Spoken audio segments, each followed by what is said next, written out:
Hi, it's Larry Herb, Xbox Live's Major Nelson here at Airtight Games for Xbox Wire. Now, it's always really exciting when you get your hands on a game for the very first time. And today, I got to do just that with Murdered, Sole Suspect. Now, this is a detective thriller game where you play a detective that is killed and you have to solve your own murder from the afterlife. We got a chance to talk to the team. Let's take a look. I think Murdered Sole Suspect is a really original take on the concept of the true crime murder mystery. But in the case of our game, what if you died and now you had to solve your own murder?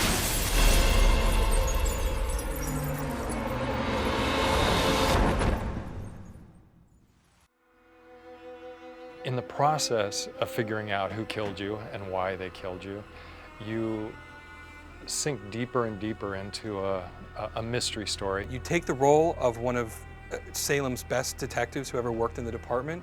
You take away all of his normal natural abilities and you give him these supernatural abilities, and you ask him to find ways to investigate crime scenes in completely new and original ways that only he as a ghost would be capable of. It was interesting when we started developing this game and started asking ourselves, what does it really mean to be a ghost? What is the fantasy of being a ghost? What is it that you want to do as a ghost? When you're walking through the walls, it suddenly becomes both almost exhilarating and freeing, and it also becomes very disorienting. It's incredibly empowering for players, and it's also a huge part of that wish fulfillment of being a ghost, getting to peek into places that you wouldn't get to see otherwise. All right, boys. Place your bets and hope your luck improves. Just as Ronan is discovering this as he investigates this, so will the player. And one of the first things that they discover, and it's probably his most powerful tool, is his ability to possess human beings. And while you can't directly control human beings, you have some really incredible powers over them. You can look through their eyes, you can hear through their ears, you can influence their behavior very slightly, read their thoughts, things of that nature. Ronan, unbelievable. I think the player being a little lost is a good thing. I think it's fun for them to come into a space and go, oh man, I gotta figure this out. Because that's what Ronan's thinking as well.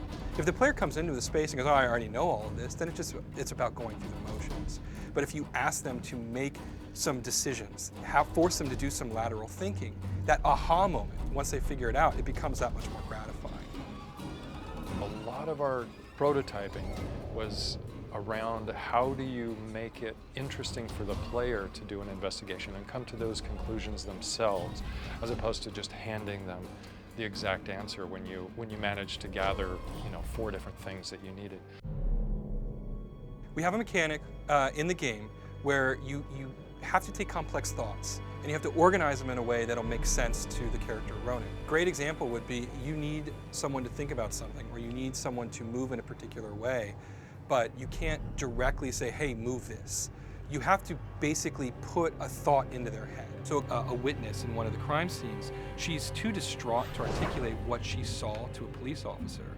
But your own memory of a conversation that you overheard can be put into her head. And when you do that, it breaks free the data. And so she can think about it, and you get this information in her own thoughts, even though she can't express it verbally.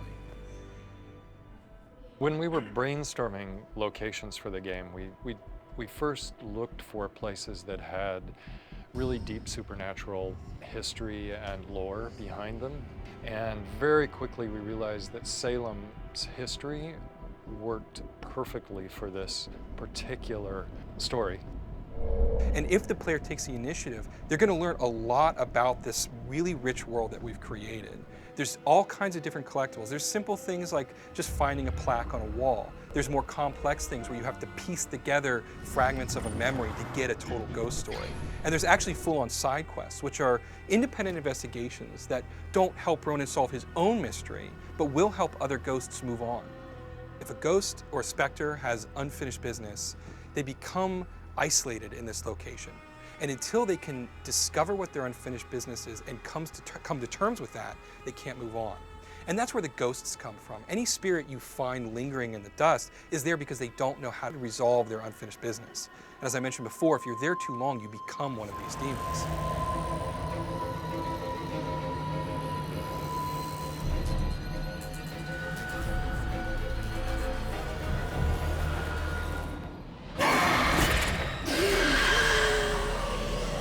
I think the thing that we're most personally proud of is creating this really rich, complex world. Something that we hope the players really want to get lost in, spend a lot of time in, learn everything that there is, find every nook and cranny. They don't just look at it like, oh my God, where is the first fight? Where is the first thing I can shoot? I want them to like the character of Ronan, like what he can do, and just really be excited about this, our own kind of personal take on ghost lore. Because while ghost lore is sort of universal, I think our interpretation of it is really original, and I think people are really going to remember it. Get back here! I said, get back here!